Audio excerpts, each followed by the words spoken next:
Kita bersorai, kita memuji nama Tuhan karena memang hanya Tuhan yang patut untuk kita puji dan kita muliakan.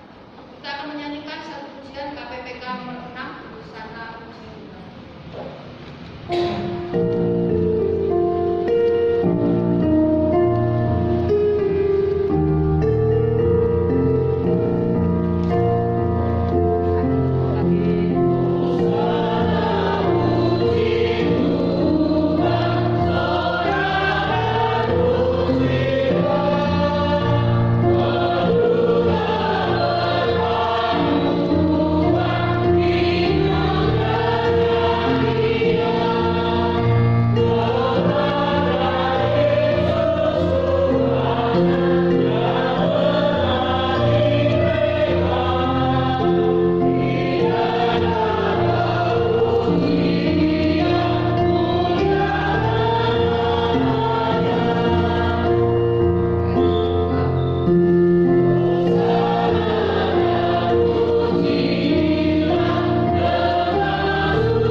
Kuatkan dan teguhkanlah hatimu, sebab engkaulah yang akan memimpin bangsa ini memiliki negeri yang dijanjikan dengan bersumpah kepada nenek moyang mereka untuk diberikan kepada mereka. Hanya buat kebutuhan yang sungguh-sungguh, bertindaklah berhati-hati sesuai dengan seluruh hukum yang telah diberikan kepadamu oleh hamba Musa. Janganlah menyimpan ke kanan atau ke kiri, supaya engkau beruntung kemanapun engkau pergi. Janganlah engkau lupa memperkatakan kitab Taurat ini, tetapi renungkanlah itu siang dan malam, supaya engkau bertindak hati-hati sesuai dengan segala yang tertulis di dalamnya. Sebab dengan demikian perjalananmu akan berhasil dan engkau akan beruntung bersama-sama. Bukannya perintahkan kepadamu, kuatkanlah dan teguhkanlah hatimu. Janganlah takut engkau bertemui, sebab Tuhan Allahmu menyertai engkau kemanapun engkau pergi. Mari kita masuk dalam doa. Sungguh kami mengucap syukur Bapa, jikalau pada pagi hari ini kami dapat kembali lagi datang bersekutu dengan Engkau. Kami juga bersyukur jikalau nanti kami juga akan menerima sakramen perjamuan kudus. Kiranya Engkau memberkati kami semua agar kami dapat menerima perjamuan kudus dengan baik. Berkati para pelayan-Mu yang saat ini sedang bertugas Bapa. Tetap jadikan kami sebagai pelayan yang benar di hadapan-Mu. Kami juga berdoa untuk teman kami yang mungkin pada saat ini masih dalam perjalanan. Kiranya Engkau menyertai mereka, tibakan tempat ini dengan keadaan yang baik-baik saja. Terlebih berkati ibadah kami dari awal, pertengahan hingga akhir, dan biarlah hanya nama-Mu yang akan dipermuliakan di tempat ini. Terima kasih Bapak. Haleluya. Amin. Saya persilakan duduk kembali.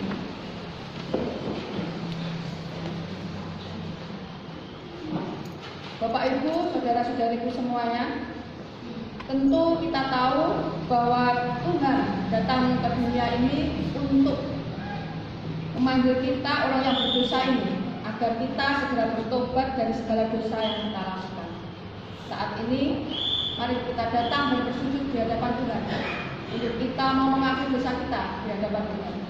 Sebelum kita mengakui dosa kita di hadapan Tuhan, mari kita menyanyikan satu pujian PPK nomor 84, Yesus menerima orang berdosa.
Bapa kami yang bertahta di dalam kerajaan surga, kembali kami datang dan bersujud di hadapan-Mu untuk mengakui segala dosa dan kesalahan kami. Seringkali kami lalai dan kami lari dari perintah yang Engkau berikan kepada kami. Seringkali kami lebih mengikuti hawa nafsu duniawi kami sehingga kami jauh dari kasih dan penyertaan-Mu. Seringkali kami menyakiti hati teman kami, hati saudara kami, terlebih kami juga menyakiti hati-Mu. Begitu banyak perbuatan dosa yang telah kami lakukan yang menyimpang dari jalan yang benar. Kami merasa mampu dan kami merasa bisa hidup tanpa adanya penyertaan-Mu dan lebih memilih jalan hidup kami sendiri. Oleh sebab itu Bapa, kami datang kepada-Mu dan kiranya Engkau sudi untuk mengampuni segala dosa kami serta Engkau menunjukkan kepada kami kasih pengampunan yang membebaskan kami dari dosa dan sehingga kami dapat beroleh kembali kasih dan penyertaan-Mu. Ubahkanlah hidup kami Bapa, agar kami dapat hidup lebih baik, terlebih bahwa kami agar kami lebih dekat lagi hanya kepada-Mu. Terima kasih Bapa, inilah doa yang bisa kami naikkan ke hadirat-Mu. Haleluya. Amin. Saya akan membacakan berita anugerah yang terambil dari 2 Timotius 1 ayat 9 sampai dengan yang ke-10.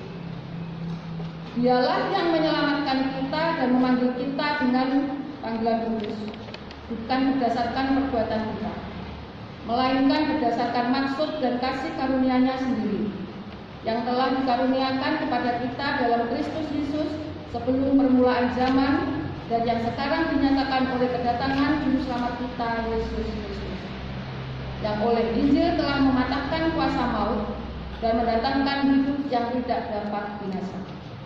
Petunjuk hidup baru terambil dari Yesaya 56 ayat 1 sampai dengan yang 2. Beginilah firman Tuhan, taatilah hukum dan tegakkanlah keadilan, sebab sebentar lagi akan datang keselamatan yang daripadamu, dan keadilanmu akan dinyatakan.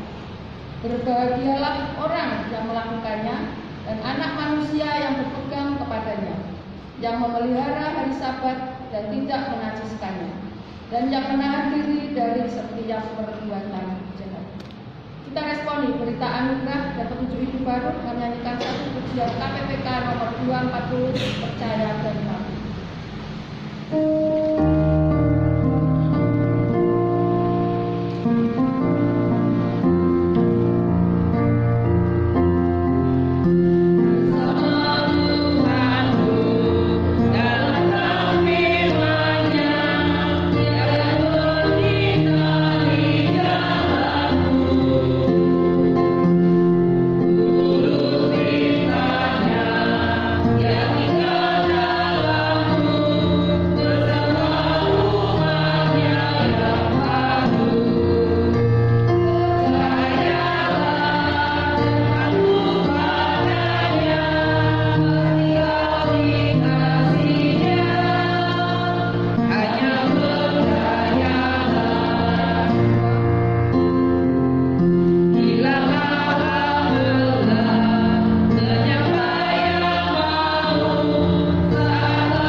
Pengakuan iman rasuli.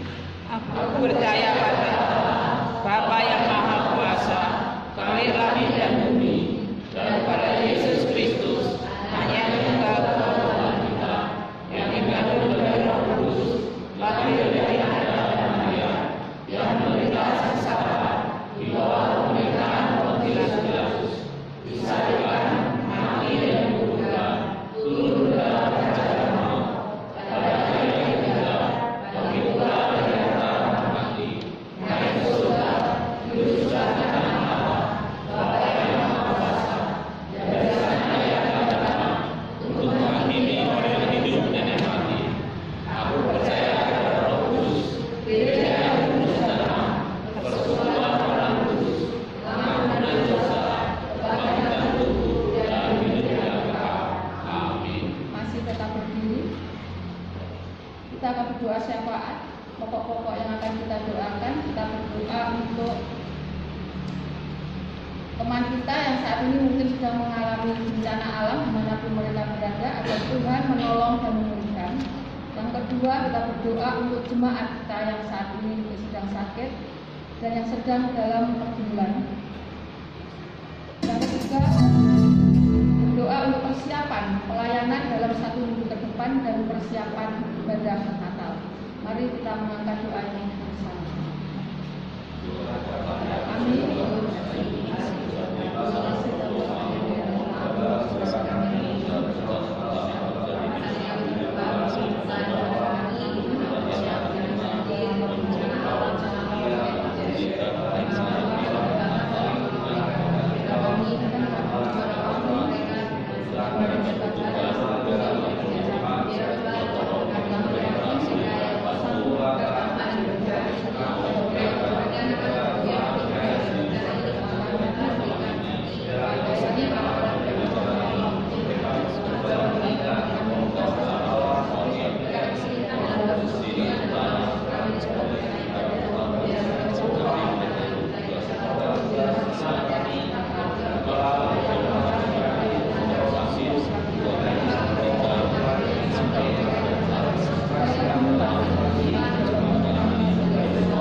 Terima kasih Bapak, inilah doa yang bisa kami naikkan kehadirat-Mu. Kiranya Engkau akan menjawab dari setiap doa kami sesuai dengan cara dan waktu ini.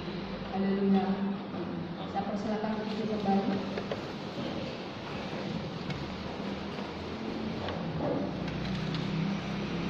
Sebentar kita akan belajar tentang kebenaran firman Tuhan yang akan disampaikan oleh hambanya Pendeta Laheroy dengan tema yang diberikan jaminan Allah bagi yang taat firman Tuhan.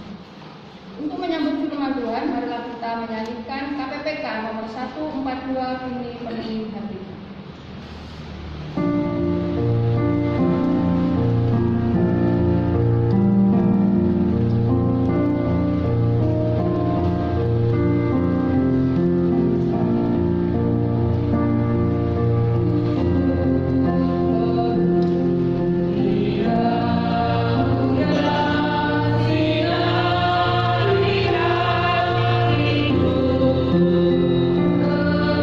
Yang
firman yang boleh kita dengar, boleh menguatkan dan memberkati kita semua.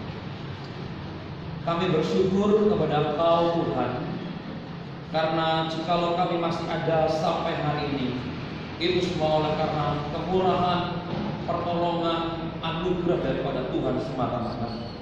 Bukan karena kami mampu bekerja, bukan karena kami mampu mempersiapkan segalanya dengan lebih baik, tapi semuanya oleh karena kasih daripada Tuhan Yesus Kristus yang mau menjaga, melindungi, memberkati, menyertai kami bersama keturunan kami semuanya.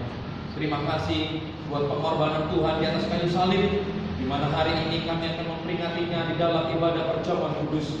Sebelum kami akan masuk dalam persekutuan bersama dengan Tuhan dalam perjamuan kudus melalui cawan yang ada dan roti yang ada, biarkan Tuhan berikan kepada kami pengertian lebih lagi, supaya ketika kami ambil andil di dalam perjamuan kudus, kami tahu bukan hanya sebuah bentuk liturgi dalam gerejawi, tapi adalah undangan Tuhan untuk kami boleh merasakan lebih dalam lagi penderitaan Tuhan sebagai bukti kasih-Nya kepada kami semua orang yang berdosa. Terima kasih Bapa, puji-pujian yang sudah kami naikkan Tuhan terima, bahkan sempurnakan lagi menjadi hormat kemuliaan bagi nama Tuhan. Dan kami yang melayani, bahkan jemaat yang sudah menaikkan pujian, Tuhan memberkati kami semuanya. Kami masuk dalam firman-Mu, terpujilah nama-Mu. Di dalam nama Tuhan Yesus Kristus kami berdoa. Haleluya. Amin. Shalom Bapak Ibu Saudara. Shalom. Shalom. Puji Tuhan, kita ketemu lagi satu hari lagi Tuhan berikan kepada kita hidup, kita bersyukur. Ada yang tidak bersyukur hari ini? Atau mungkin dari pagi udah ngamuk-ngamuk sama istrinya? Ada? Atau juga sedang ngamuk juga kepada suaminya? Ya? Ini gimana tehnya kok gak dibuatin? Gitu ya? Tehnya terlalu hitam. Itu teh atau kopi, gitu kan ya? Ini kok belum siap? Saudara, itu semua hal-hal kecil, tidak lebih besar daripada udara yang Tuhan berikan kepada kita, di mana kita bisa hidup dan hidup hari ini. Semua yang ada, sandang pangan papan yang ada di sekeliling kita, tidak lebih besar dari perjamuan kudus yang nanti kita akan makan minum bersama-sama. Itu sebabnya saudara dikasih Tuhan, firman Tuhan kita mengatakan mengucap syukurlah dalam segala hal. Mengucap syukur itu boleh dalam keadaan sehat, puji Tuhan, dalam keadaan sakit juga puji. Ya, jangan kalau sehat puji Tuhan, kalau sakit, enggak usah ke gereja. Gitu ya. Tuhan izinkan segalanya, Roma 8 semuanya mendatangkan kebaikan. Amin. Hari ini kita berbicara tentang jaminan yang daripada Tuhan buat kita, orang yang mau taat kepada firman-Nya. Mari kita membuka terlebih dahulu dalam Wahyu pasal yang ketiga. Bagian kita hari ini adalah ayat 7 sampai 13, tapi saya akan membacakan buat Bapak Ibu Saudara ayat 7 dan ayat 8. Dan sisanya kita akan lihat bersama-sama dalam perenungan akan firman Tuhan. Kita cari terlebih dahulu Wahyu pasal yang ketiga ayat 7 dan 8. Kalau sudah saya akan membacakannya buat Bapak Ibu Saudara sekalian. Demikian firman Tuhan berbunyi, Wahyu 3, saya mulai dari ayat 7.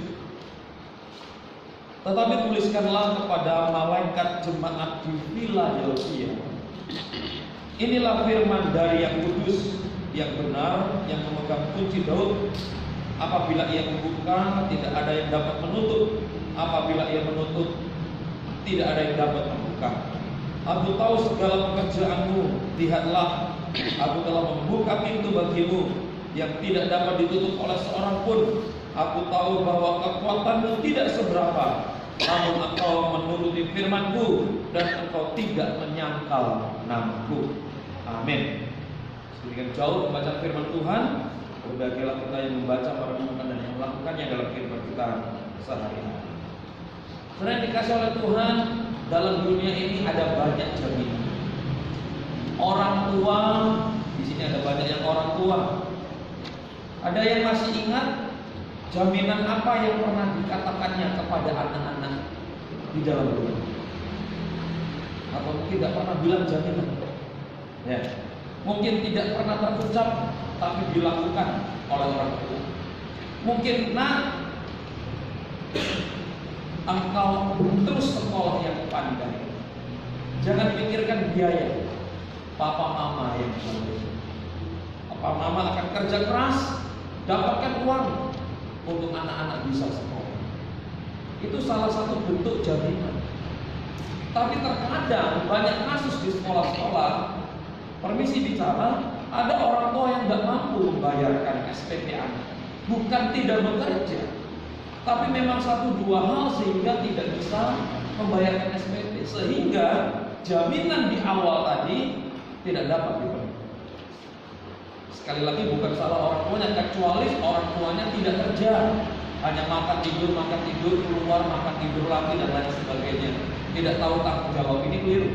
Tapi kalau memang sudah banting tulang dan memang Tuhan izinkan berkat secukupnya, kalaupun Tuhan izinkan tidak bisa memenuhkan semua kebutuhan, bukan orang tua yang salah, karena ada maksud Tuhan ketika Tuhan izinkan hal itu. Kita mau bilang jaminan apa? Dalam bulan ini banyak jaminan. Tidak hanya dalam keluarga. Bos di tempat kerja bilang kepada pegawai, kalau kamu kerja tutup target, aku akan kasih kamu jalan-jalan kemana. Nah, ada perusahaan, saya punya teman, dia pergi keliling dunia. Kenapa? Karena target yang diberikan oleh perusahaan terpenuhi dan bos sesuai dengan janjinya, nih tiket, uang sesuai janji itu, jalan-jalan. Ini jaminan.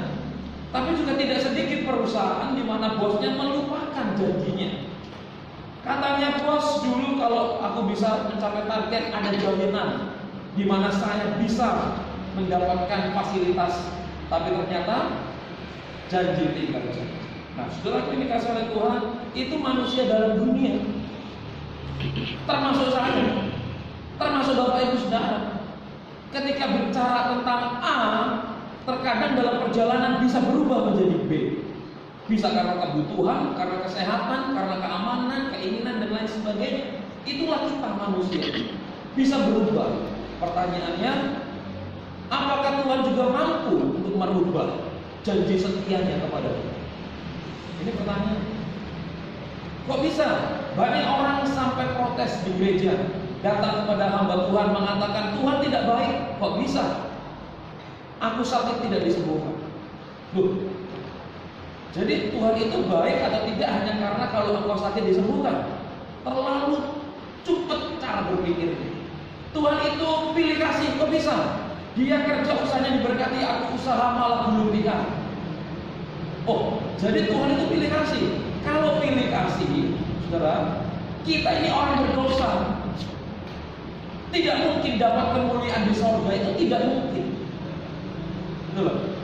Semua orang Roma mengatakan, Paulus dikatakan di dalam kitab Roma, semua orang telah berbuat dosa dan kehilangan kemuliaan Allah.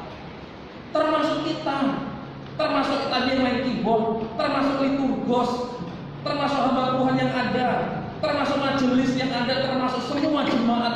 Kita semua orang berdosa, dan satu pun tidak ada yang layak menerima hormat kemuliaan Tuhan di sorga. Tidak ada. Kalau mau bilang pilih kasih, semua manusia termasuk kita masuknya di neraka. Tapi karena Tuhan cinta kita, Tuhan memilih kita, maka apa yang terjadi? Karena kasihnya Yohanes 3:16, Dia memilih kita dari antara orang berdosa di jurang dosa, diambil, diberikan keselamatan. Nah, saudara ini dikasih oleh Tuhan. Apakah Tuhan lupa terhadap janjinya? Enggak, tidak. Apakah Tuhan berusaha melupakan jaminan yang pernah dikatakannya? Enggak. Saya mau tanya, jaminan apa yang pernah dikatakan Tuhan kepada umatnya? Ada banyak. Satu aja. Ada yang tahu? Ada banyak firman Tuhan menuliskan jaminan Tuhan kepada jemaat. Bisa sebutkan satu? Salah satunya, marilah kepadaku ya letih lesu dan aku akan padamu. Ini jaminan. Loh, Jaminan yang Tuhan berikan. Marilah kepadaku yang letih lesu, yang berbeban berat. Itu sebabnya seringkali kenapa ada orang permisi bicara, kenapa ada orang yang lebih banyak duitnya, usahanya sukses, punya banyak usaha di mana-mana, seringkali lupa sama Tuhan. Kenapa? Karena Alkitab bilang yang datang kepada Tuhan yang letih lesu. Aku kan tidak letih lesu, ya kan? Aku kan, yang letih lesu dan berbeban berat. Aku tidak berbeban berat, jadi aku tidak perlu cari Tuhan. Nah, yang seperti itu malah menggunakan Alkitab, menyerang Alkitab. Saya mengatakan kalau hari ini saya bersama Bapak Ibu Saudara bisa datang ke rumah kita, itu oleh karena kasih kemurahan Tuhan yang menuntun kita. Kita mampu tinggalkan keluarga, kita mampu tutup dulu toko kita mampu cancel acara kita, kebaktian dulu. Itu merupakan bentuk ucapan syukur atas apa? Banyak jaminan yang Tuhan berikan kepada kita. Tidak hanya soal kebutuhan, soal keselamatan Tuhan berikan. Barang siapa mengaku dengan mulutnya, dia diselamatkan. Loh, saudara, ini jaminan. Nah, hari ini saudaraku, dari ayat yang kita baca, dari Wahyu pasal 3, konteksnya terhadap jemaat di Filipi, ada jaminan Tuhan yang diberikan kepada jemaat yang ada di Philadelphia. Dan tentunya jaminan ini juga diberikan kepada kita semua yang ada di gereja ini. Jaminan apakah ini? Ini dia.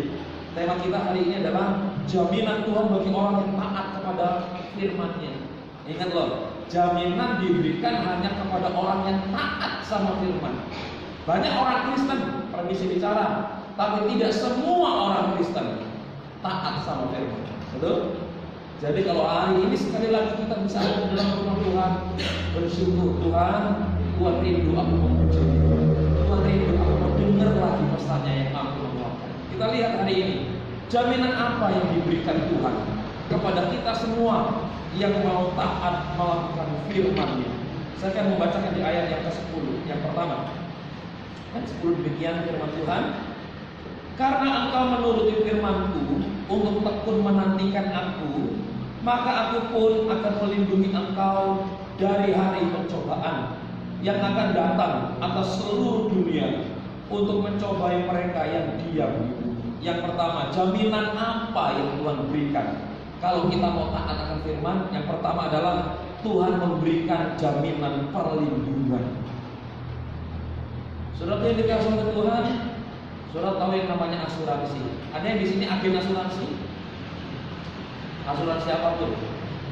Saya ikut asuransi, tapi saya bukan agen asuransi. Saya agen Alkitab. Saya agennya pemberita firman Tuhan. Saudara, asuransi, banyak orang mengalami salah persepsi. Banyak orang, banyak kasus masuk ke pengadilan karena salah paham. Kenapa? Bisa jadi sang agen tidak menjelaskan secara rinci. Oh, kalau kau ikut asuransi bayar per bulan premi sekian, maka yang didapatkan sekian-sekian. Mungkin penjelasannya tidak akurat, tidak lengkap sehingga ketika terjadi kasus tidak bisa diklaim. Atau bisa juga kesalahan terjadi oleh diri nasabah. Diri nasabah itu pokoknya aku ikut asuransi, yang penting kalau sakit dibayar asuransi. Ini banyak kasus terjadi.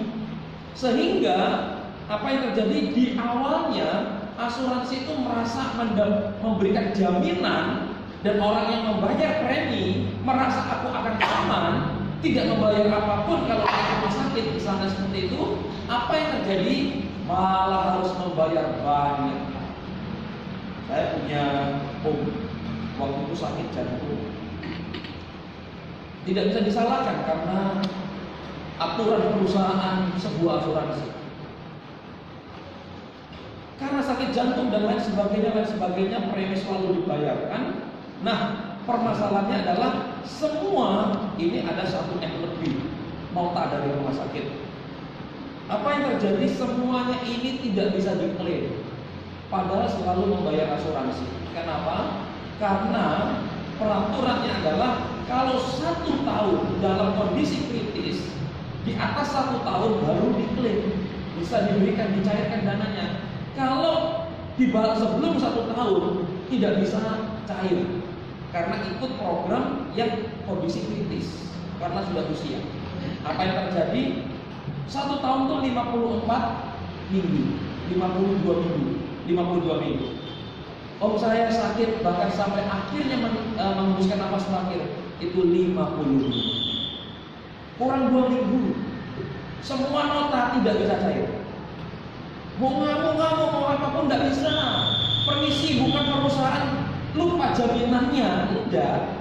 Tapi karena aturan dari perusahaan kalau di bawah 52 minggu tidak bisa cair. Coba lihat. Jaminan dalam dunia terkadang ada kondisi yang harus dipenuhi. Ada syaratnya. Ya kan? Kalau engkau bayar, jaminannya keluar. Kalau tidak bayar, tidak keluar. Engkau bayar pun kalau tidak sesuai aturan butir-butir perusahaan juga tidak bisa keluar. Itu loh jaminan dalam dunia. Itu sebabnya buat kita semua, kalau hidup kita bergantung kepada manusia, hidup kita orang tua bergantung kepada anak, banyak kasus anak membuat orang tua justru meneteskan air. Banyak kasus anak dibuat meneteskan air mata karena orang tua. Kita mengandalkan siapa? Andalkan toko. Waktu saya pelayanan di Cianjur itu terkenal dengan toko manisan di Cianjur. Orang yang satu toko bisa punya 3 toko, 4 toko, 5 toko hanya jual manisan. Tapi ketika tol Bandung Jakarta diresmikan, orang yang awalnya 4 toko kembali 1 toko, bahkan habis toko. Kenapa? Banyak orang lewat tol sehingga tidak mampir lagi dari Puncak ke Cipanas, turun ke Cianjur, masuk Bandung. Jalan itu menjadi tidak ramai lagi sehingga orang gulung tikar. Saudara yang dikasihi oleh Tuhan, kita mau senderkan hidup kita sama siapa?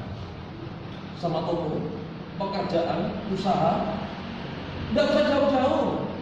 Corona kemarin berapa banyak tidak terhitung orang gulung tikar. Di Jepang 6.000 perusahaan lebih tutup karena tidak mampu beroperasional di Jepang. Di Indonesia ada banyak kasus yang kita tidak dengar.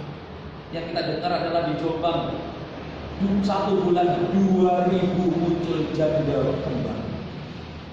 Puji Tuhan. Saya baca di berita 1 bulan di pengadilan agama terjadilah perceraian, dan itu artinya muncullah janda-janda kembar di kota. Nah, akibat corona. Nah, saudara ini dikasih oleh Tuhan, mari kita masuk di bagian ini. Kita kuat bukan karena kita tahu, kita kuat bukan karena kita bisa, kita jago mempersiapkan hidup, bukan. Tapi saya mau mengatakan kalau kita semua ada hari ini, itu semua oleh karena tangan Tuhan yang menolong kita. Itu sebabnya Mazmur 127 ayat 1 dikatakan, kalau bukan Tuhan yang menjaga-jaga kota, sia-sialah prajurit menjaga sampai jauh malam. Betul? Kalau bukan Tuhan yang membangun, sia-sialah manusia yang membangunnya. Kenapa? Saya mau tanya, siapa hari ini yang bisa mengangkat 50 kilo? Mungkin hanya terbatas. Ya kan? Apakah kalau tahun lalu bisa angkat 50 kilo, hari ini bisa 50 kilo? Belum kan? Belum tentu. Dulu saya sekolah suka lari. Salah satu olahraga kesukaan saya itu lari. Waktu SMP, SMA, wah saya lari itu tidak pernah keluar dari 3 besar.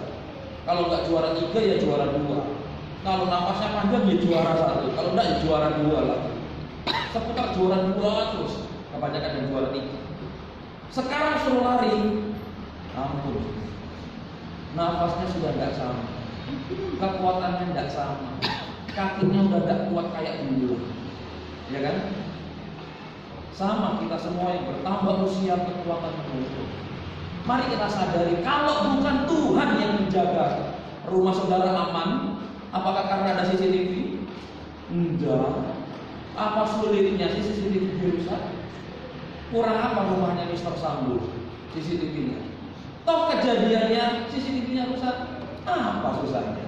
Ya kan? Rumah kita aman. Apa karena waduh puji Tuhan rumah aman dari banjir kemarin? Apa susahnya bagi Tuhan bintang dijadikan banjir? Nggak susah. Nggak susah. Kalau Tuhan saja bisa membuat banjir di seluruh dunia pada waktu zaman itu, apalagi cuma bintang yang Nah, Jadi kalau kita aman hari ini, bukan karena kita bisa, kita mampu. Semuanya oleh karena apa? Tuhan yang telah bekerja menolong kehidupan kita. Itu sebabnya jangan anggap hidup ini ringan. Jangan anggap hidup ini mudah, aman. Enggak. Coba lihat berapa banyak, tidak usah gereja lain. Saya mau tanya, mungkin teman saudara, keluarga saudara dan lain sebagainya. Berapa banyak orang yang saudara kenal dulunya di gereja, sekarang muat? Ada? Saya satu angkatan sekolah minggu ada banyak orang yang bertahan di gereja sampai hari ini. Itu hanya 4 orang. Itu pun yang satu terkadang dibawa arus balik lagi, dibawa arus balik lagi. Pertanyaannya di mana? Karena saya bertanya, Tuhan, di mana temanku yang dulu? Kalau lihat fotonya sekolah minggu tahun 90-an, aduh kok seneng ya, di mana mereka? Enggak tahu. Ada yang dengar kabar istrinya sudah 3. Kalau 3 pasti pemberkatan di gereja, amin. Ya kan? Ada yang punya anak, enggak tahu yang mana bapaknya. Coba. Ada yang hilang semuanya. Sehingga kadang saya berpikir, Tuhan, saya kok ada di gereja? Saya kok bisa melayani jadi seorang hamba Tuhan? Apakah saya lebih hafal kisah Alkitab? Apakah saya lebih tahu banyak pujian di gereja daripada teman saya? Apakah saya karena anak pendeta maka saya ada di gereja? Bukan. Karena Tuhan yang menjaga kita. Hari ini, kalau hari ini kita semua mengatakan Yesus juru selamatku, amin. Pertanyaannya bukan hari ini. Mampukah statement kalimat ini bertahan tahun depan? Bertahan 10 tahun lagi? Bertahan 20 tahun lagi? Saya berharap kita semua setia sampai akhir. Amin. Tapi tidak banyak, tidak sedikit kasus di lapangan orang pilih tinggalkan Tuhan karena hidup ini susah. Sekitar 10 tahun yang lampau di Papua, rame-rame. Papua itu kantong-kantong Kristen, desa-desa Kristen. Apa yang terjadi? Gerakan misi dari saudara sebelah mendapatkan banyak bantuan sembako. Apa yang terjadi? Hanya 1 kresek sembako. Orang antri dengan 1 syarat bawa KTP. Urus dari KTP Kristen menjadi KTP sebelah. Hanya karena apa? 1 kresek sembako. Kalau hari ini di rumah saudara masih ada beras, masih ada minyak, masih ada telur, katakan Tuhan, terima kasih. Banyak orang karena tidak ada beras, mereka tinggalkan Tuhan. Lebih baik aku buat apa ikut Yesus? Toh kelaparan.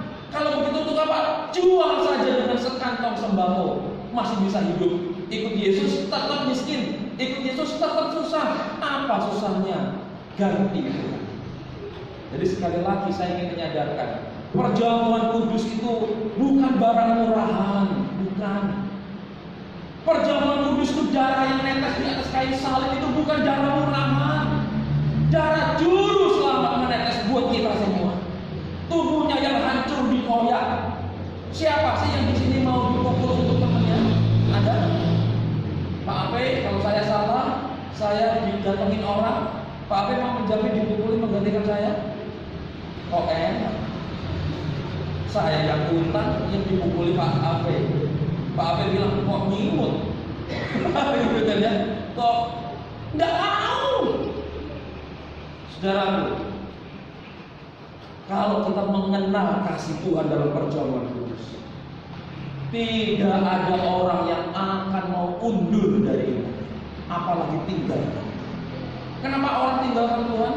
Karena tidak mengenal konsep keselamatan, tidak mengenal anugerah keselamatan yang Tuhan beri.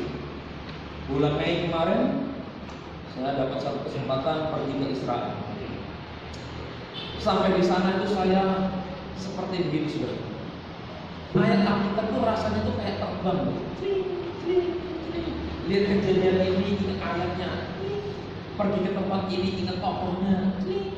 Pergi kemana-mana tuh rasanya ayat Alkitab tuh kayak berterbangan gitu loh. Sampai gini, benar. Yang dituliskan di Alkitab itu betul secara akurat. Sejarah di dalam dunia ini. Dan yang paling menyedihkan itu ada 2 tempat Dari banyak tempat yang dikunjungi, ada 2 tempat yang sangat amat menyentuh hati, sangat mengiris iman kepercayaan. Yang pertama adalah makam dari Tuhan Yesus yang pernah dikubur dari 2 batu. Itu rasanya masuk ke situ karena antri, hanya boleh 2 orang, 2 sampai 3 orang. Gak boleh lama-lama, sekian menit keluar. Kenapa? Rombongan itu waktu panjang sekali. Yang kedua, tempat yang paling sangat berat nuansanya itu adalah satu tempat di mana ketika Tuhan sudah dipukul, disiksa, Tuhan dimasukkan ke dalam sebuah, bukan penjara bawah tanah yang mungkin taruhlah seperti itu pada waktu itu. Itu ada di basement. Basementnya sana itu penuh batu semua. Di bawah, di paling bawah lagi. Mazmur mengatakan betul itu, hanya kesunyian dan kedinginan yang menemani. Saya ke sana, saya pegang dindingnya, Tuhan aku tidak tahu waktu itu. Tapi kalau aku ada hari ini, biarkan aku merasakan kedinginan, merasakan kegelapan yang menyelimuti pada waktu itu. Apa itu? Pengorbanan perjuangan kudus. Itu sebabnya kalau ada orang Kristen yang tidak setia, permisi bicara. Orang Kristen yang tidak tahu kamsia, tidak tahu terima kasih sama Tuhan. Siapapun itu, kehidupan kita ini ada bukan, tadi saya katakan, bukan karena aku bisa sediakan beras, bukan karena aku bisa sediakan uang buat anak muda, oleh karena cinta kasihnya Tuhan yang mencukupkan semuanya. Itu sebabnya saudara yang dikasih oleh Tuhan, di ayat 9 dikatakan demikian. Ayat 9 firman Tuhan berkata, lihatlah beberapa orang dari jemaah iblis. Siapa mereka? Mereka adalah orang yang menyebut dirinya Yahudi, padahal bukan orang Yahudi. Mereka orang pendusta, dan mereka akan kuserahkan kepadamu. Sesungguhnya aku akan menyuruh mereka datang dan tersungkur di depan kakimu, bahwa aku mengasihi mereka. Coba lihat, kehidupan kita ini tidak gampang. Bahkan ayat 9 mengatakan apa? Ada para pendusta, ada para orang yang pengacau. Berapa banyak di kalangan orang Kristen, kita tidak usah sebut gereja lain, ya. Jangan-jangan saudara, ada pendusta-pendusta yang berusaha untuk mengganggu iman kepercayaan. Tuhan tidak ada di gereja ini. Jauhkan roh perpecahan. Tapi ada banyak gereja berusaha apa? Disusupin orang-orang yang apa? Orang-orang yang dikatakan 9 pengacau-pengacau, orang pendusta-pendusta. Untuk apa? Untuk mundur dari iman. Kota Philadelphia sekarang ada di Turki. Itu adalah sebuah kota paling kecil dari 7 gereja yang ada di Turki. Ada Sardis, ya kan? Dan macam-macam ada 7 gereja. Philadelphia ini adalah gereja kota terkecil di seluruh Turki, yang hari ini semuanya mayoritas Islam. Nah, kota Philadelphia, walaupun kotanya kecil, kota ini tuh lalu lintas perdagangan orang Yunani. Sehingga apa yang terjadi? Orang Yunani itu karena dagang lewat situ, mereka itu mempergunakan banyak cara supaya dagangannya bisa lewat, bisa laku dan lain sebagainya.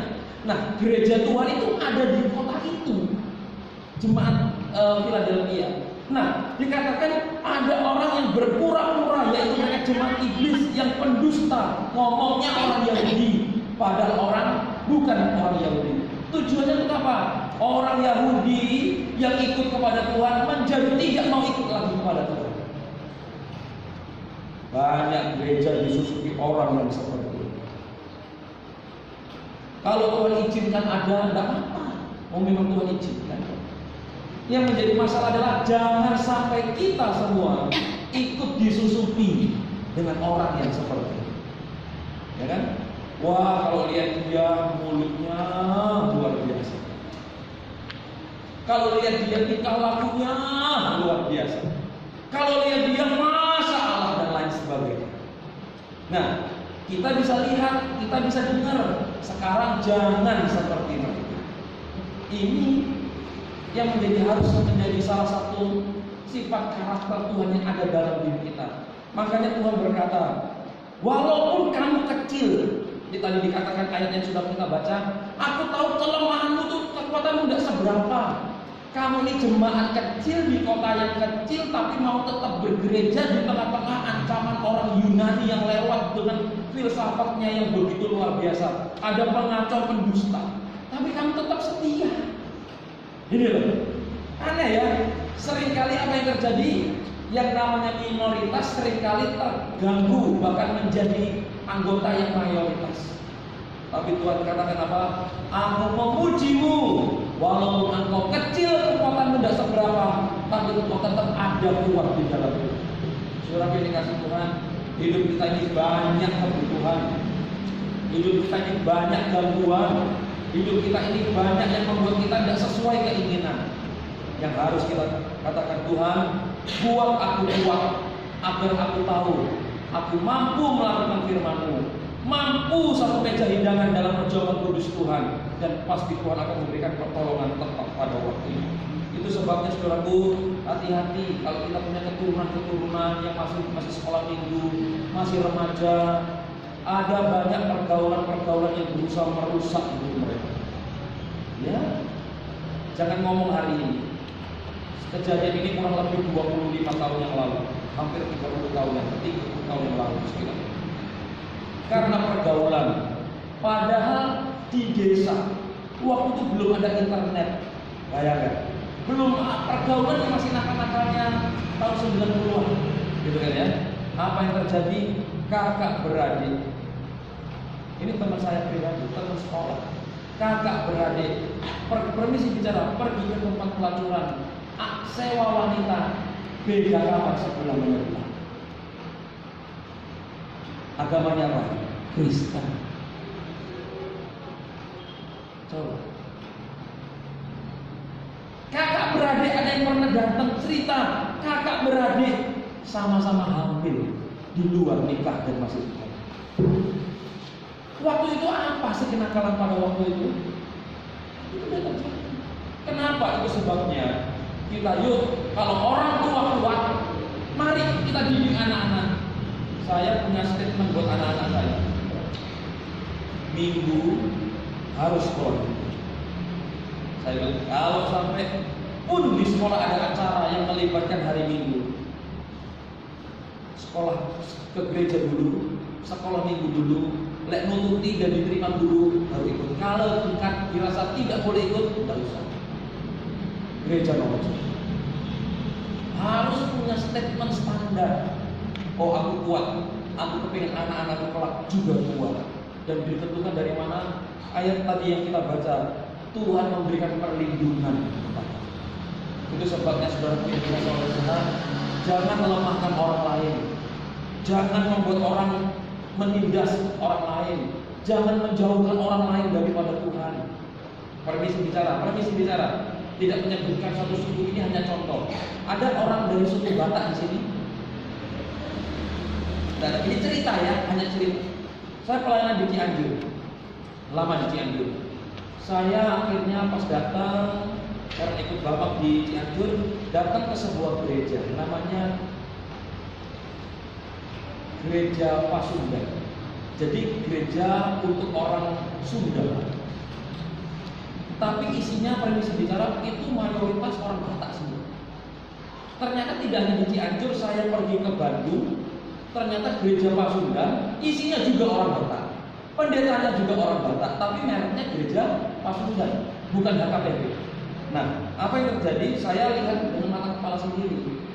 Saya kaget, saya kira hanya gereja ini, tapi ternyata beberapa teman saya bilang memang begitu budayanya. Ke gereja, pulang gereja ini yang punya duit ini nawarin, Pak, Bu, kok, cik, atau apa semua, butuh uang kan? Udah, pakai uang ini aja, udah apa-apa, pakai, dah, bunganya lebih daripada harga.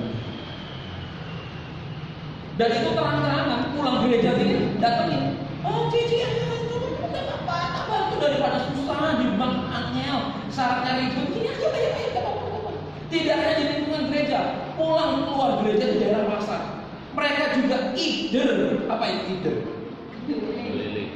Keliling, menjajakan jualannya kepada siapa? Orang yang di pinggir jalan yang di pasar. Orang tahu, oh ini orang keluar dari gereja. Tapi lebih parah, permisi bicara, daripada orang. Kalau begini orang mau ikut Tuhan gara-gara dia. Oh, tugas kita jangan lemahkan orang. Tugas kita jangan membuat orang ratusan dengan. Tugas kita kalau sudah dilindungi Tuhan, mari jadi berkat buat kita. Bagi ayat yang kita baca di ayat 10 dikatakan, karena engkau menuruti firman-Ku, tekun menantikan aku pun melindungimu. Loh, saudara. Dari kapan perlindungan Tuhan itu akan diberikan? Kalau kita tekun sebagai anak Tuhan sampai akhir. Semalam saya menguburkan salah seorang jemaat. Orang miskin luar biasa di Japrak. Miskin, sangat miskin. Pekerjaannya tukang pengumpul rosok. Rumahnya itu bukan rumahnya dia. Dia tidak menikah. Tapi waktu saya di sana saya lihat dia, saya menetes karena kenapa? Orang miskin kalau ke gereja naik sepeda elek, tapi minggu dia ada. Kaum pria dia ada naik sepeda. Suatu hari pulang gereja pagi dia lewat bakso Damsar itu kan kalau masuk jalannya agak turun kan, itu dia jatuh di situ. Akhirnya sekitar 2 bulan tidak bisa jalan. Sebagian lupa memorinya. Puji Tuhan sembuh, sehat, sepeda lagi ke gereja. Semalam meninggal dunia karena jatuh di kamar mandi kena kepala. Saudara, waktu saya lihat dia, tidak banyak yang menjadi persembahan di gereja, tidak banyak. Engkau tenagamu mungkin tidak bisa membantu buat gereja yang sedang membangun, mungkin kau tidak bisa. Tapi kesetiaanmu dihargai. Dan Tuhan bilang, kapan perlindungan Tuhan akan diberikan? Kalau kau setia, taat akan firman-Nya. Ayat 10 katakan, maka Tuhan melindungi kita dari hari kelak, hari kesusahan itu. Yang kedua, kapan jaminan itu akan diberikan oleh Tuhan? Jaminan seperti apa? Saya bacakan di ayat yang ke-12. Demikian, ayat 12 berbunyi. Wahyu 3 ayat yang ke-12. Barang siapa menang, ia akan kujadikan soko guru di dalam bait suci Allahku. Ia tidak akan keluar lagi dari rumah itu, rumah Tuhan. Padanya akan kutuliskan nama Allahku, nama kota Allahku, yaitu Yerusalem baru, turun dari sorga dari Allahku, dan namanya, namaku yang kedua, jaminan seperti apa sih yang diberikan oleh Tuhan? Yaitu jaminan keselamatan. Ini penting, saudara. Jaminan makan itu penting, tapi jaminan keselamatan jauh lebih penting. Jaminan hidup lebih penting, tapi tidak lebih penting daripada jaminan keselamatan yang Tuhan berikan. Saudaraku, tidak semua orang Kristen loh diselamatkan. Ini kita harus tahu. Tidak semua orang Kristen diselamatkan. Sedih enggak? Firman Tuhan mengatakan dalam Matius pasal yang ke-7, bukan orang yang menyebut nama Tuhan, Tuhan, Tuhan yang diselamatkan. Tapi sesuai tema hari ini, orang yang diselamatkan adalah orang yang melakukan firman-Nya dalam sehari-hari.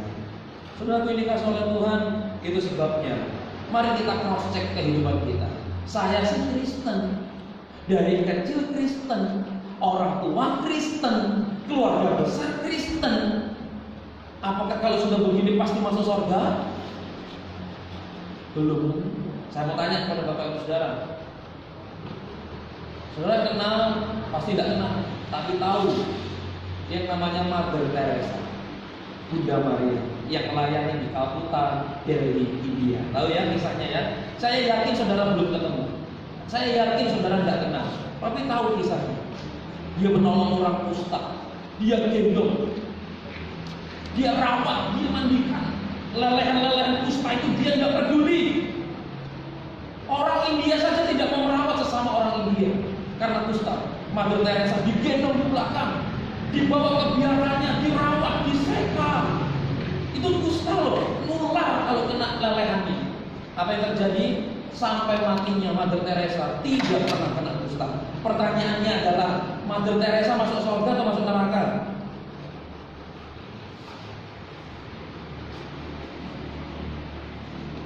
Saya ulangi, Mother Teresa, siapa di sini yang pernah permisi merawat orang kusta?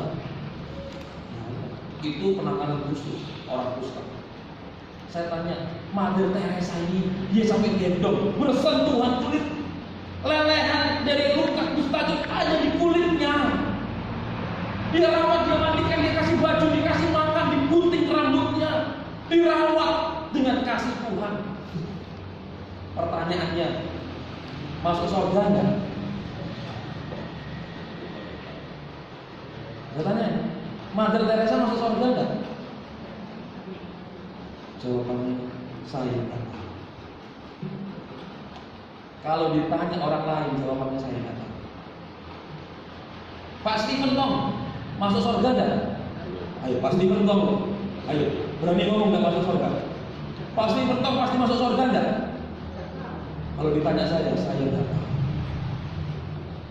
Tapi kalau ditanya saya, jadi masuk surga enggak? Saya mau jadi Kristen, kenapa? Firman Tuhan katakan tidak ada nama lain di kolong langit selain nama Yesus yang mampu memberikan keselamatan. Kalau engkau mengaku dengan lidahmu, dalam hatimu, engkau diselamatkan. Kalau ditanya ke saya pribadi, apakah saya diselamatkan? Saya yakin saya diselamatkan. Tapi kalau ditanya orang lain, saya enggak tahu. Saudaraku yang dikasihi oleh Tuhan, itu sebabnya ayat 12 dikatakan, orang kalau mau setia sampai akhir, orang yang mau kuat melakukan firman Tuhan, dikatakan apa? Akan dijadikan sokong guru. Di mana? Bukan di pendopo, bukan di restoran. Ayat 12 menuliskan, ku jadikan sokong guru di bait Allahku. Dan tidak akan pernah keluar dari situ. Apa artinya? Artinya kita adalah orang yang dipilih Tuhan. Saya mau tanya, saudara, bunga mimbar kanan dan kiri sama atau tidak? Saya tidak tahu, saya dari belakang. Sama atau tidak? Tidak.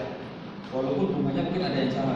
Tapi saya tanya, saudara, kalau bunga kanan dengan bunga kiri, kalau saudara dikasih terus dibawa pulang, pilih yang kanan atau pilih yang kiri?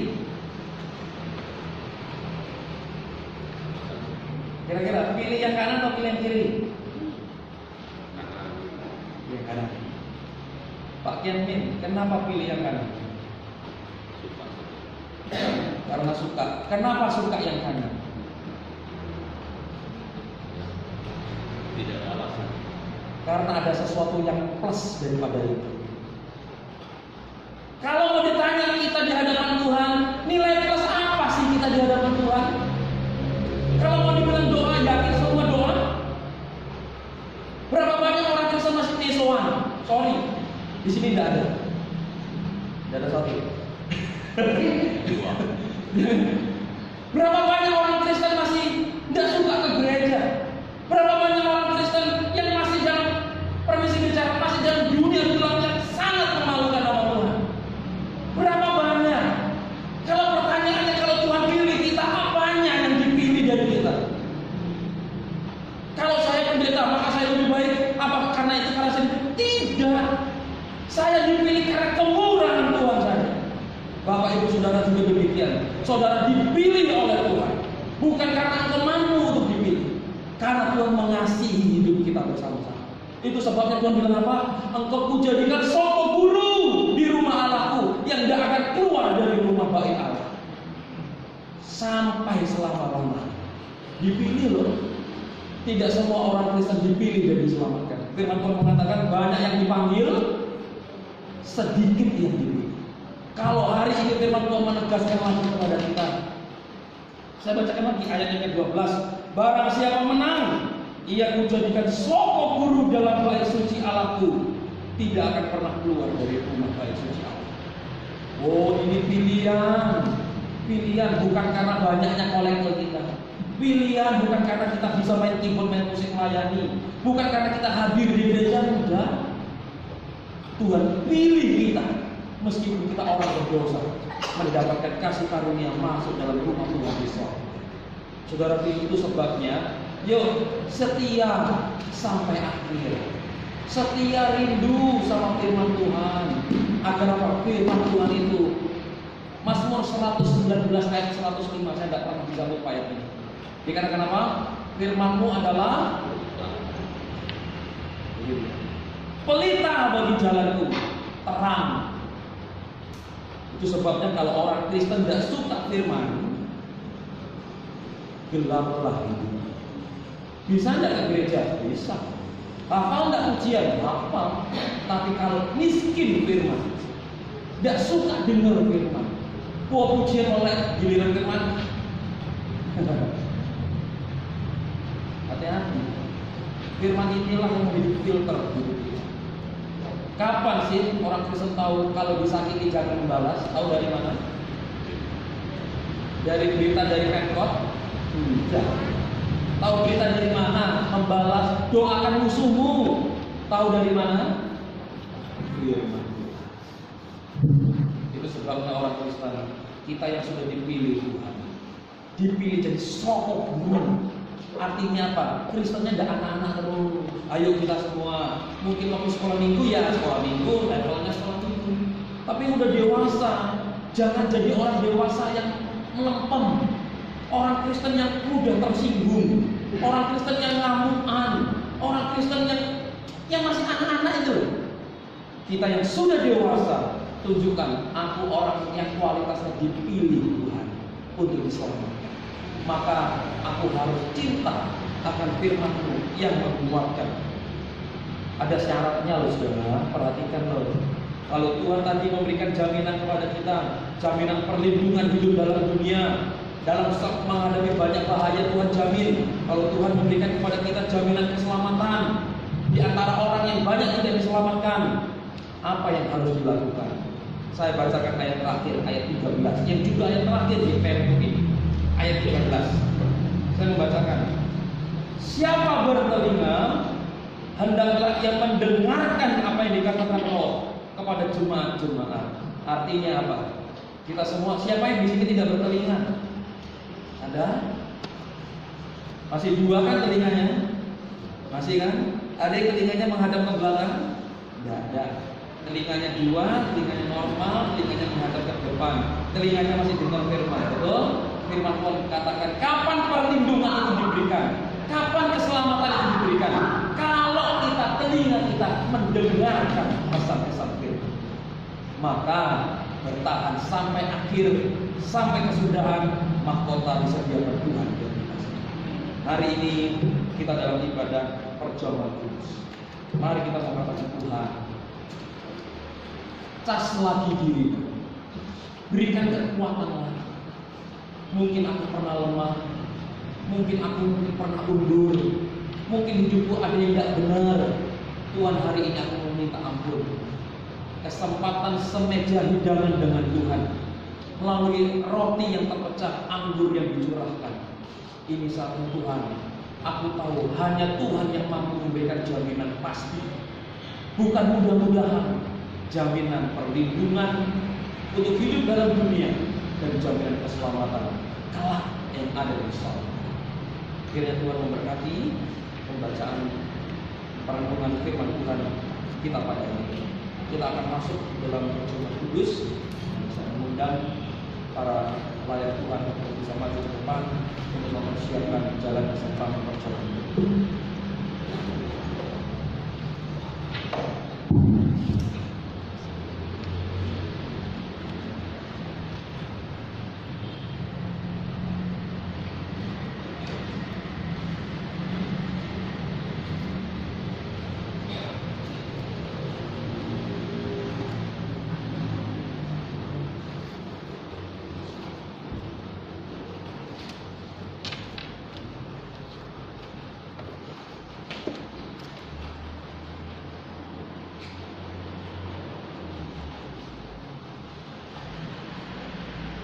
Saya akan membacakan satu bagian dan mari kita renungkan dengan sangat dalam.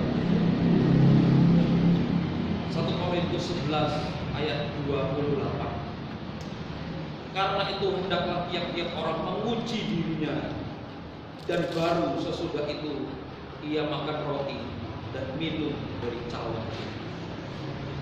Di hadapan kita ada cawan yang menggambarkan darah yang tercurah di bukit Golgota.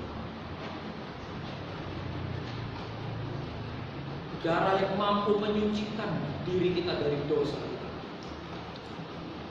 Seburuk apapun diri kita, sebrengsek apapun hidup kita, darahnya mampu menyucikan dosa.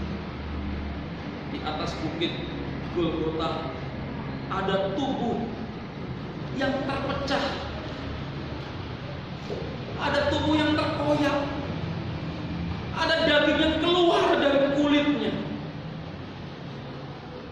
Dan itu dilakukannya Tuhan untuk kita, agar kita menjadi satu bersekutu di dalam kematian buat kita sendiri. Saudaraku, sebelum kita masuk dalam perjamuan kudus, firman Tuhan menegaskan kepada kita, dikatakan, hendaklah tiap orang menguji diri. Mari kita lihat Tuhan, sebelum aku ambil andil dalam cawan, sebelum aku ambil dan makan roti ini, aku minta ampun di hadapan-Mu. Dan Engkau Allah yang setia pasti memberikan ampun. Saya memberikan waktu sejenak. Mari kita menundukkan kepala dan mari kita doa pribadi, katakan, Tuhan, ampuni dan Tuhan pulihkan kami.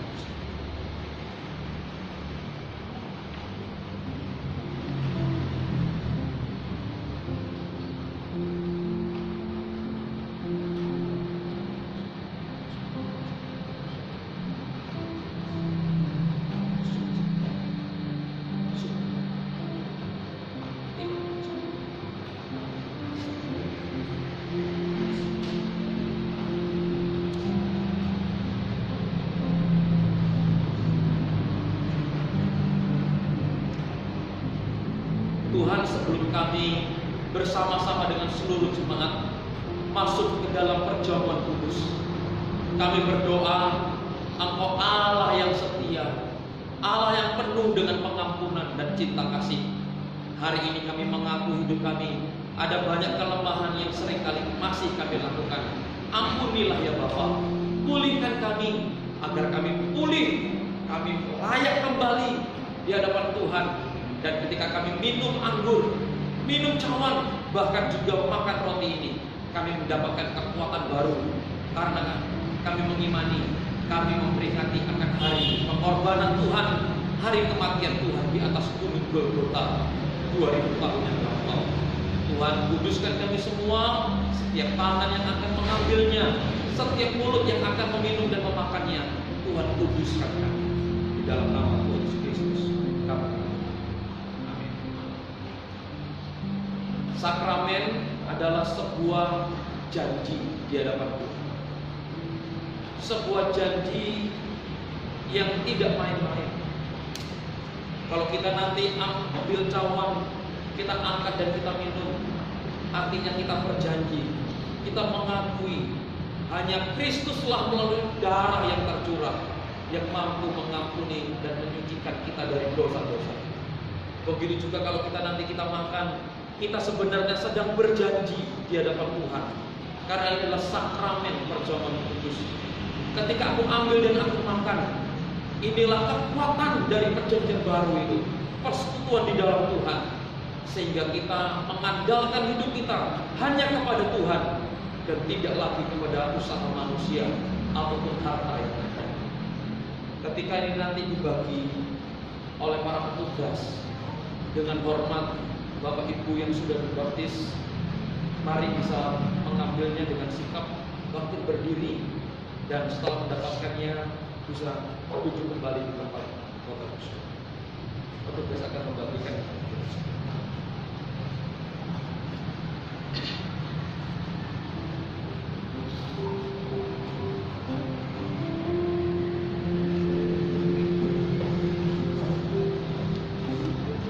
Yang sudah ambil bisa duduk kembali dan mengambil waktu teduh dan merenungkan lagi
berdiri bersama-sama dan kita akan mengamalkan firman Tuhan. Mari kita angkat roti di atas kepala kita, di tangan kita, dan kita mengamalkan firman. Pada malam hari itu, di atas kamar di loteng di Yerusalem, Tuhan berkata kepada para muridnya, ambillah untuk menjadi sebuah peringatan akan aku, dan makanlah roti ini yang dipecahkan menjadi sebuah bentuk persekutuan di dalam tubuhnya Tuhan Yesus yang dipecahkan. Tidak mustahil pada waktu kita memakannya, Tuhan memberkati usaha kita, Tuhan menyembuhkan sakit kita, dan Tuhan menumbuhkan iman kita untuk semakin kuat dan setia kepada Tuhan. Mari kita makan sambil kita memandang kepada kamar di Yerusalem pada malam itu. Dan inilah persekutuan di dalam tubuhnya Tuhan Yesus. Mari kita makan bersama-sama di dalam nama Tuhan Yesus. Kami makan.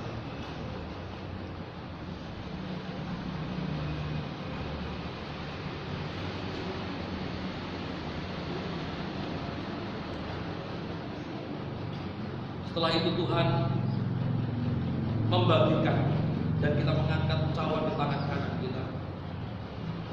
Setelah para murid memakan roti yang dibagikan itu, dan Tuhan bersabda kepada para murid, inilah cawan perjanjian baru yang dibagikan kepada kamu.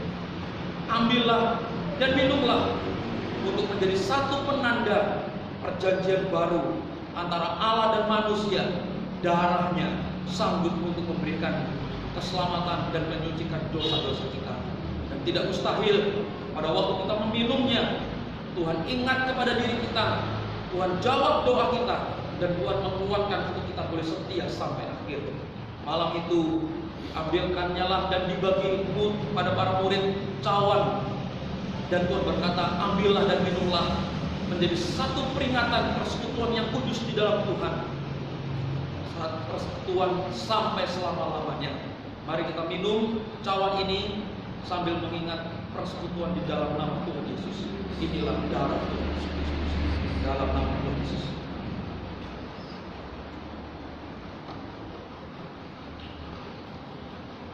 Minta penginjil Ave untuk bisa menutup di dalam doa. Bapa, kami bersyukur untuk kasih-Mu dan anugerah-Mu yang Tuhan sudah berikan bagi kami semuanya. Kalau saat ini kami bisa menikmati perjamuan yang Tuhan berikan bagi kami, itu bukan karena anugerah, itu bukan karena kekuatan kami, dan hanya kasih dan anugerah Tuhan yang berikan. Dalam melalui perjamuan saat ini ya Tuhan, mengingatkan kami, menyadarkan kami begitu besar kasih-Mu di dalam hidup kami, adalah kami tetap setia mengiring Tuhan di dalam Tuhan. Ini doa dan ucapan syukur kami di hadapan Tuhan. Dan Tuhan tolong berkati kami, kuatkan kami sampai akhir hidup kami. Dalam nama Tuhan Yesus kami berdoa dan mengucap syukur. Amin. Amin. Silakan duduk.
pelayanan perjamuan kudus selesai dan berikut terus akan melanjutkan pelayanan.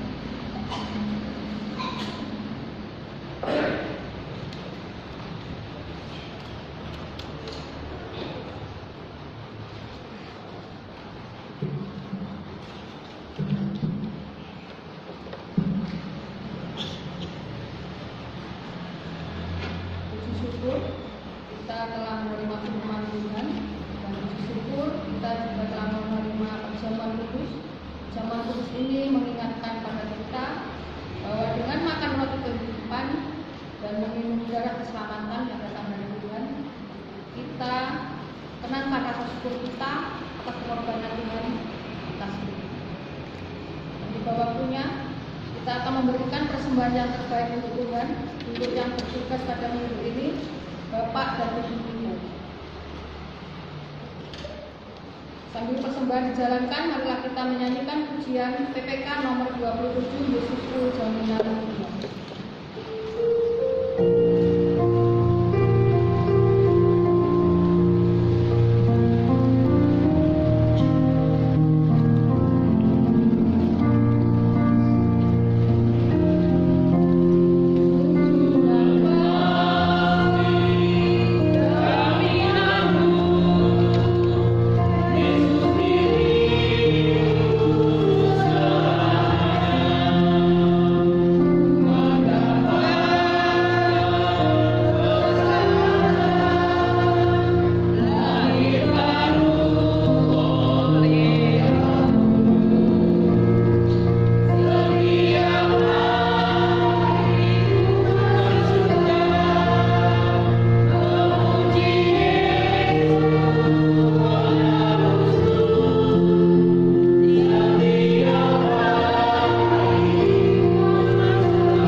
anugerah-Mu.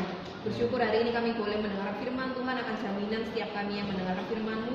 Bersyukur pula Tuhan kami boleh menerima perjamuan kudus dan kami telah melaksanakan persembahan. Kiranya persembahan yang telah kami berikan ini dapat memuji memuliakan nama-Mu dalam pelayanan di dalam gereja Gereja Roti Hidup. Pakai tangan-tangannya sudah memberi Bapa, berkati usaha mereka, pekerjaan mereka, kiranya mereka dapat mendukung terus dalam pelayanan. Berkati hamba-Mu para pengurus majelis yang mengelola keuangan ini, biar persembahan ini dapat digunakan di mana tempat pelayanan sebagaimana mestinya. Tuhan senantiasa memberkati setiap pelayanan kami. Dalam nama-Mu Tuhan kami bersyukur dan kiranya Tuhan menyucikan menguduskan persembahan kami. Haleluya.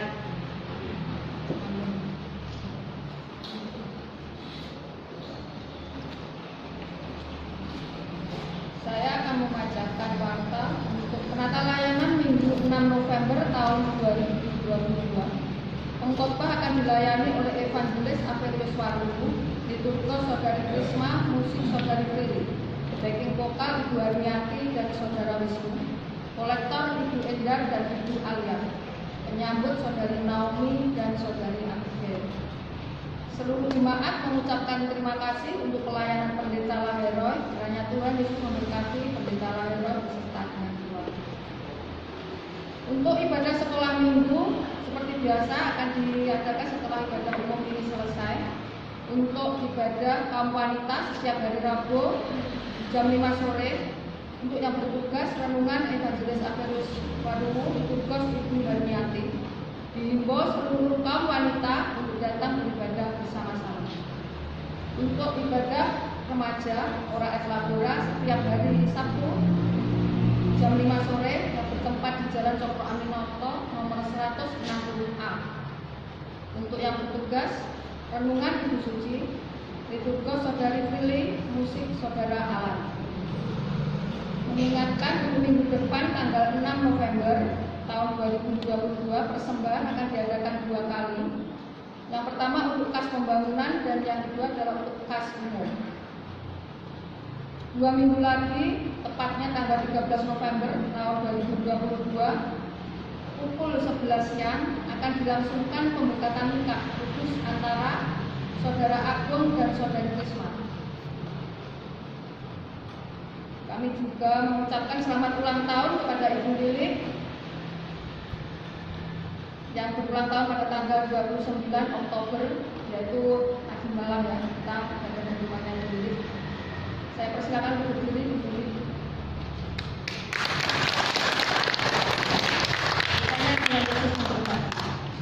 Untuk laporan persembahan keuangan, Bapak Ibu dapat melihat di dalam warta. Jika ada kesalahan nominal atau kesalahan penulisan nama, Bapak Ibu dapat menghubungi kami.